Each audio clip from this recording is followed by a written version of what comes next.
নমস্কাৰ বন্ধুসকল, যিসকলে 10th 12th পাছ কৰাৰ পিছত ITI এডমিশ্যন ল'ম বুলি ভাবিছে তেওঁলোকে এই ভিডিঅ'টো প্ৰথমবাৰ শেষলৈকে চাব।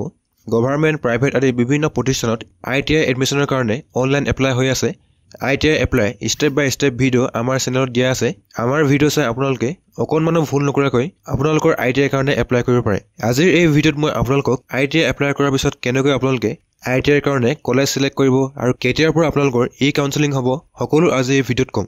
যিসকলে ITI কাৰণে এপ্লাই কৰিলে তেওঁলোকে এই ভিডিঅ'টো চাওক। যিসকলে ITI কাৰণে এপ্লাই কৰা নাই আমাৰ ভিডিঅ' চাই এতিয়া আপোনালোকে ITI এডমিশ্যনৰ কাৰণে অনলাইন এপ্লাই কৰি লওক। 2024 বৰ্ষৰ কাৰণে ITI apply online admission start হৈছিলে 5 তাৰিখ 5 মাহ 2024 আৰু ইয়াৰ আজি লাষ্ট ডেট 14 তাৰিখ 6 মাহ 2024 লৈকে আছে। যিসকলে সাকসেসফুলি ITI কাৰণে এপ্লাই কৰিলে তেওঁলোকে ITI এপ্লাই কৰি শেষ হোৱাৰ পিছত এখন ফৰ্ম ওলাই আহে। সেই ফৰ্মখন আপোনালোকে প্ৰিন্ট আউট কৰি ল'ব। প্ৰিন্ট আউট কৰাৰ পিছত এতিয়া আপোনালোকে আপোনাৰ অৰিজিনেল ডকুমেণ্টছ যিসকলে হায়েষ্ট যদি আপোনালোকে 10th চাৰ্টিফিকেট দি এপ্লাই কৰিছে তেন্তে আপোনালোকে 10th original pass certificate, marksheet, PRC, date of birth certificate, caste certificate, passport size photo আৰু এই সকলো ডকুমেণ্টছ লৈ আপোনালোকে ভেৰিফিকেশ্যনৰ কাৰণে গভৰ্ণমেণ্ট বা প্ৰাইভেট ITI কলেজত গৈ আপোনালোকে ভেৰিফিকেশ্যন কৰিব লাগিব।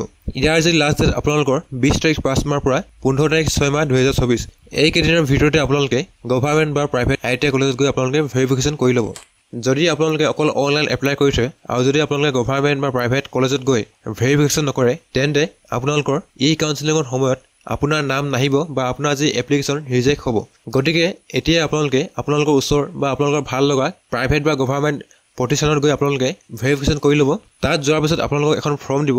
সেই ফৰ্মখন আপোনালোকে ফিল আপ কৰি তাতে জমা দিব লাগিব। তেতিয়াহে আপোনালোকৰ যি ভেৰিফিকেশ্যন ছাকচেছ হ'ব।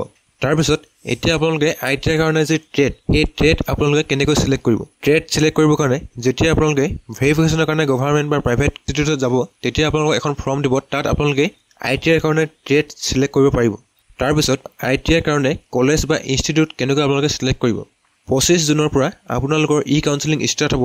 জুলাই 1 তাৰিখে আপোনালোকৰ ছেকেণ্ড কাউন্সেলিং হ'ব। 3 নম্বৰ কাউন্সেলিং হ'ব আপোনালোকৰ জুলাই 10 তাৰিখে। 19 জুলাইত 4 নম্বৰ কাউন্সেলিং হ'ব আৰু আপোনালোকৰ 24 জুলাইত আপোনালোকৰ লাষ্ট 5 নম্বৰ কাউন্সেলিং হ'ব।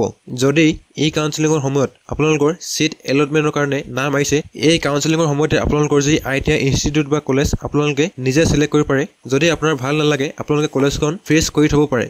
যদি আপোনালোকৰ 2nd, 3rd আৰু 4thত কাউন্সেলিঙৰ সময়ত যদি আপোনালোকৰ সিট এলটমেণ্টৰ কাৰণে নাম নাহে তেতিয়াহ'লে আপোনালোকে ফাৰ্ষ্ট কাউন্সেলিঙত যেতিয়া আপোনালোকৰ কলেজৰ কাৰণে সিট এলটমেণ্টত আপোনালোকৰ নাম আহিছিলে আৰু আপোনালোকে কলেজৰ ফ্ৰীজ কৰি ৰাখিছিলে সেই কলেজত আপোনালোকে এডমিশ্যনৰ কাৰণে আকৌ এপ্লাই কৰিব পাৰে।